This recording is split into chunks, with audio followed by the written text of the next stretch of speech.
Assalamualaikum, selamat malam. Masih saja blunder soal debat yang bertele-tele.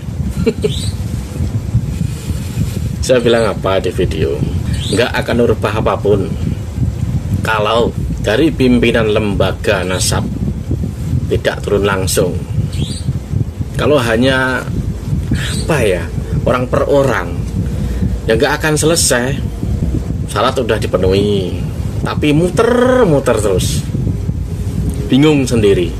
Ngakunya punya tesis, harusnya tesisnya itu dikeluarkan dulu, biar kita bisa melihat, biar orang umum seperti kita bisa nonton tesisnya kayak apa. Kalau Kiai Imad itu kan tesisnya jelas, udah dilempar ke publik, bahkan di websitenya tuh ada. Yang nantang debat ini tesisnya yang mana? Testing dulu lah, jangan mau debat wah saya akan terbuka. Yang ringan-ringan dulu lah, lewat online misalkan, kan simple. Untuk apa repot-repot gitu loh. Seperti ada itu salah satu Habib, saat Kiai Imad mengeluarkan tesisnya, dia mengeluarkan kajian ilmiah juga, ternyata apa, mental gitu loh. Harusnya orang yang nantang ini testing dulu ke umat, kayak apa tesisnya, mumpuni atau enggak. Begitu. Misalkan cari tempat yang netral, ya Jakarta, Lampung, Banten itu kan deket semua gitu loh. Mau cari tempat yang netral di mana? Kalau yang paling netral itu ya di laut, di Selat Sunda. Itu yang paling netral. Apa yang ditakutkan? Orang NU tidak pernah punya jejak rekam itu persekusi, debat ngamuk, itu nggak ada. Gimana coba? Ada? Nggak ada. Oh itu Banser dulu, HTI itu kan beda lagi konteksnya. HTI itu kan dicurigai, dianggap mau mendirikan negara selain negara Pancasila ini gitu loh, negara NKRI ini. Konteksnya beda. Untuk lain-lainnya nggak ada, mana ada. Justru jejak rekam persekusi, perbuatan tidak enak di debat itu kan ada, tapi bukan orang NU pelakunya. Zaman dulu ada itu di Bogor tuh, debat siapa ya dulu itu, dituduh Syiah, sampai kepalanya aja ditampak dari belakang, yang nampak udah meninggal sekarang. Padahal dia orang NU asli loh, dituduh Syiah, bayangin aja. Itu kejadian di Bogor tuh ada dulu. Belum lagi persekusi, aduh apa-apaan sih. Bayangin saja lah. Saya ini misalkan Gus, saya ini Kiai, saya ini Sayyid, saya ini Habib, saya ini Syekh atau apa. Saat ada orang tidak nyebut saya Syekh, lalu pengikut saya kerahkan mempersekusi orang. Gimana gitu loh. Sebutan, pelebelan itu kan orang yang percaya. Kalau orang lain nggak perlu diwajibkan untuk percaya, apalagi dengan cara persekusi. Itu udah salah gitu loh. Itu tandanya orang yang masih menjaga wibawanya dia, namanya dia. Bagaimana mau ngurus umat jika dirinya saja misalnya tidak dianggap syekh, dia tidak dianggap Gus, tidak dianggap Sayyid, lalu dia mempersekusi misalkan. Terus lu Gus Nuril itu dikatain kiai kafir, kiai gereja, dikatain dukun santet, macam-macam malah. Nggak pernah dia tuh anak buahnya mempersekusi, itu nggak pernah. Padahal jelas bisa. Semua jenderal tuh ibaratnya kenal semua. Kan mudah jika mau, tapi nggak mau. Karena dia tidak membela dirinya. Untuk apa membela kehormatan dirinya? Lalu mengerahkan orang atau nyuruh anak buah mempersekusiannya. Saya misalkan tidak mau disebut Sayyid atau Gus atau apalah.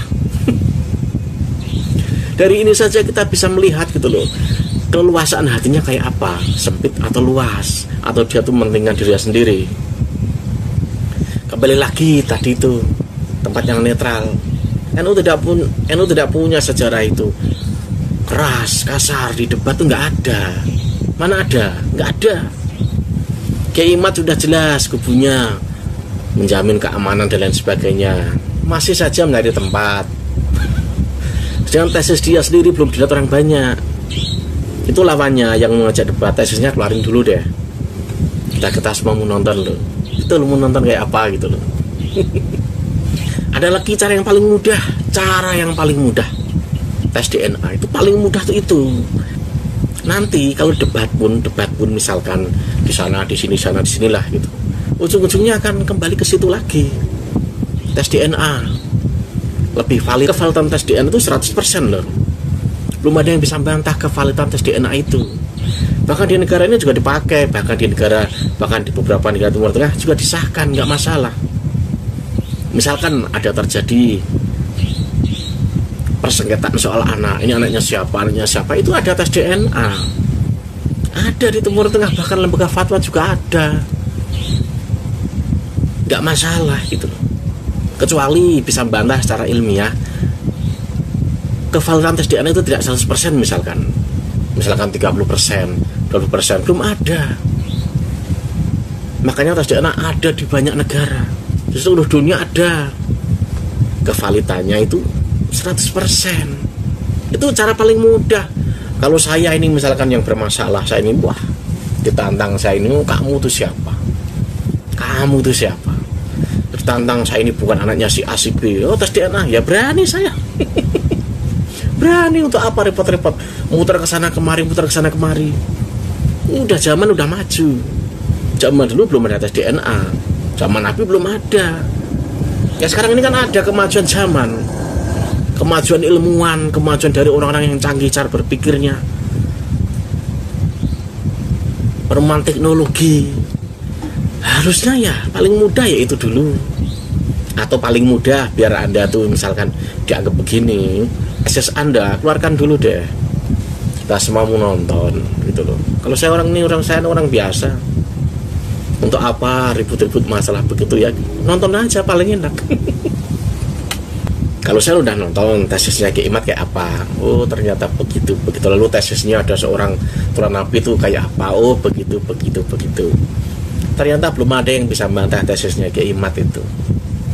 Makanya ya bagi yang nantang Kiai Imad itu, kalau saya sebagai penonton saya mau lihat tesisnya kayak apa. Sedikit saja lah di internet atau apalah yang kelihatan ilmiah gitu. Atau kalau bisa punya buku atau apa, buat aja gitu loh. Biar orang banyak bisa menilai, bisa menilai. Itu. Jadi nggak perlu muter-muter, capek muter-muter.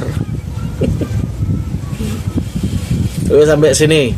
Ini udah malam hari lah, di sini udah malam ini. Biasanya kalau malam begini rame, tapi malam ini agak sepi. Oke, sampai sini. Wassalam.